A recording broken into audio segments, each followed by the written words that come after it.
Hello and welcome to the first episode of Dismantling the Duopoly.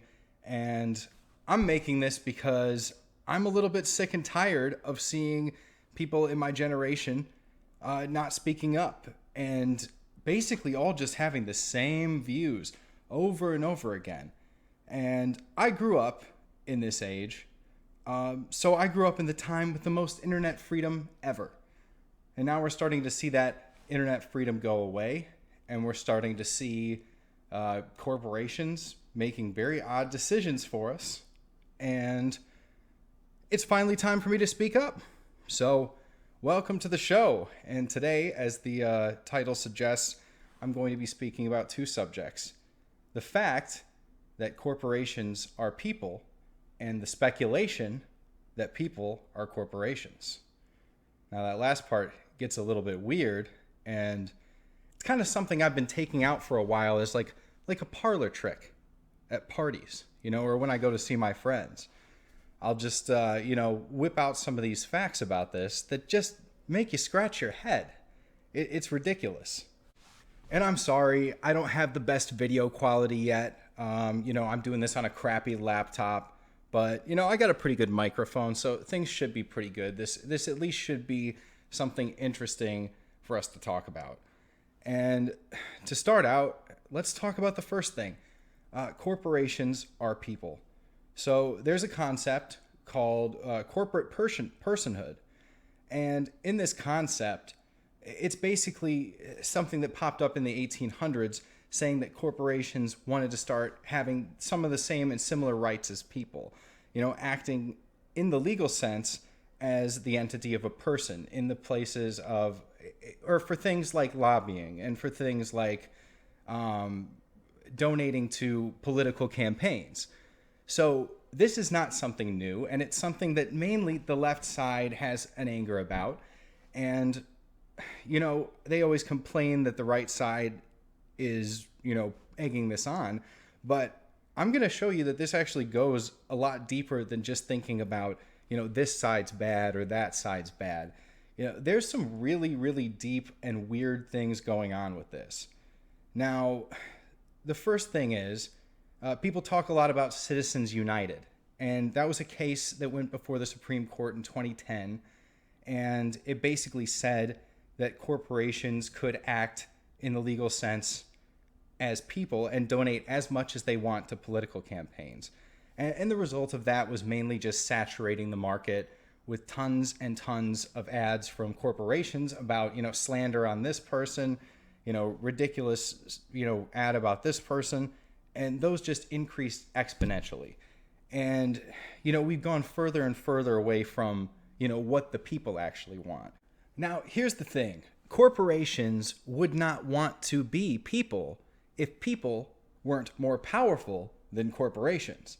That's the interesting key to what I'm talking about here, because it goes a lot deeper than just Citizens United.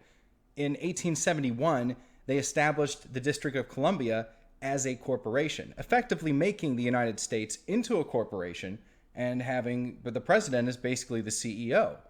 A lot of people talked about that when Trump got elected. They were like, oh, the whole place is just a corporation anyway. Might as well just, elect a CEO, a big business guy to do it. That's the way that we've been constantly thinking, because it's the actual truth of it. Like, the truth of it is that the corporations have a ridiculous amount of power.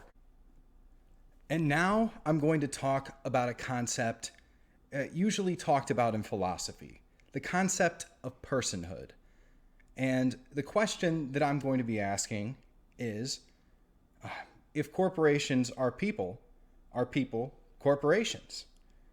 It's a very logical question to ask when you're thinking about the fact that they want to be us. They also want to diminish our ability to be people, because people are powerful.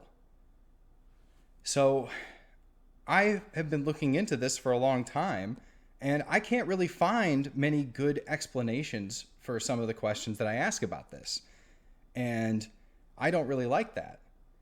So when I asked the question, are people corporations? I started looking into the Social Security card. And this is something that you may have heard about before. In fact, it's the reason why there were a lot of crazy people who were basically trying to, deny that they actually had, to follow those rules because they have natural human rights, right? You probably heard that movement before. But behind that, there's some information that's actually really, really interesting, at least to me, because I looked into this Social Security card and I found out that the original versions of them really just categorized people and, set aside funds to be collected in their retirement, that kind of stuff. That was what they said the intent was. But often what happens is they say that it's for one purpose, and it either gets used or it was all planned from the beginning to be that way in the first place. And I'll give you an example. I have my Social Security card right here. And what people are talking about is the fact that it has my number right here, and then I have signed that I am this person. But it doesn't say my name. It says my name in all capital letters. And that is very, very concerning, because why does it even have to be written like that? Why is my name in all capital letters? That was really the first question that I asked. And the single best explanation I can find for this online from people is, they did it for easy readability. Easy readability, yeah, right. That's really the best explanation I can find. Some people say, it's not on all legal documents. I bet you it's on every single legal document that matters. Maybe they let a few slip through. But honestly, what this tells me is that, in a way, your assets are owned by a corporation, and that corporation is under the incorporation of the United States. In a lot of ways, I feel like we're owned. And now let me flip this card over to the back just to read this to you so that you understand the weirdness that I'm talking about in this stuff. And it says, this card belongs to the Social Security Administration, and you must return it if we ask for it. And that's just some very odd wording to see on my own Social Security card, especially because this card has a lot of power. I can't have a legal job without this card. What part of that card do I not own? And I also know as well that that's not the original. That's just a copy that I get to hold. And they obviously have, their own copy, which is the original, over in some warehouse somewhere. And in a technical sense, I wonder if I own my own name. And this is the type of stuff, if you go down this rabbit hole, you will find a lot of weird things. You'll find weird clauses in government contracts when you have to get your registration on your car and other such things to do with your house and everything else. And it all ties in with the Social Security number to make it seem like you don't really own your assets. But this card does. This name does. Your corporate self is the thing that owns your assets. In a technical sense, in a legal sense, they've split you into two. That's basically what people are saying here. When people are looking into this sort of situation, we're often brought back to an ancient Roman law that is basically being enacted on us in modern terms, in a lot of people's opinion. And I'm probably going to butcher this name here, but it was called Capitus Diminuto. And I'll just read you a little bit about this so you can see where I'm going with this. It says, Capitus Diminuto is a term used in Roman law referring to the extinguishing, either in whole or in part, of a person's former status and legal capacity. And there was 3 levels to it, but the main one that I'm going to talk about is the maximum level, which is called Capitus Diminuto Maxima.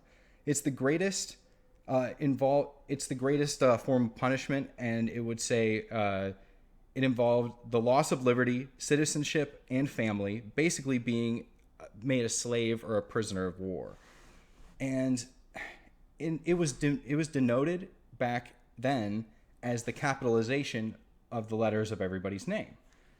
And in a way, a lot of us keep thinking that it's basically the same now.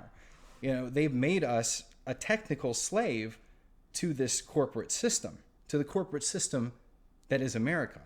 Like, technically, we are assets to them. We are not people. We are just assets. Now, you might say, why does that matter? I have all my stuff. You know, my car's over there. I have my house. I have my place. I have my things. But you have to think about basically what their goal is. And one of the great examples I can give is actually Edward Snowden, right? I really like the guy. I think what he did was great, exposing the type of data collection that they had going on. And back then, our government came out and they said, oh, well, we're not actually, doing anything with the data. We're just collecting it. And so no big deal, guys. Just, move along. No big deal. Well, look at today. Look at 2020. They are using it on you already. They use it to control people's minds. This big data thing. All this data collection was used to try to figure out who you are, profile you, so they can try to change your mind. Right? And that's what my greatest fear about this whole situation is. Because I feel like they're putting systems around us that will be enacted on us one day. And now is the time to think about those things. And now is the only time that we can actually push back against these ideas, because if you haven't noticed, free speech is going away. And it is being replaced with a ridiculous corporatism that is really, really hard to fight back against. Honestly, these tech platforms and everything, they're, I don't want to go too deep into it, but what they're doing to censor information and to take out their competition so that these are the only spaces where you can speak, it definitely concerns me. And one of the reasons I haven't made videos in the past is because I didn't think that it would be good to just rely on one place for my platform. But now I am seeing a lot of places start to build their own platforms that are focused on letting content stay on and letting people build their platform naturally. And so that's another reason why I am on here today making this video. And I think it's time for my thoughts and my ideas to be challenged. It's absolutely time. So leave comments, tell me what you think, and challenge my ideas. Let me challenge yours. Subscribe here and watch my videos in the future and participate in these conversations. It may be the last time that we're able to do so. Thank you very much for your time today.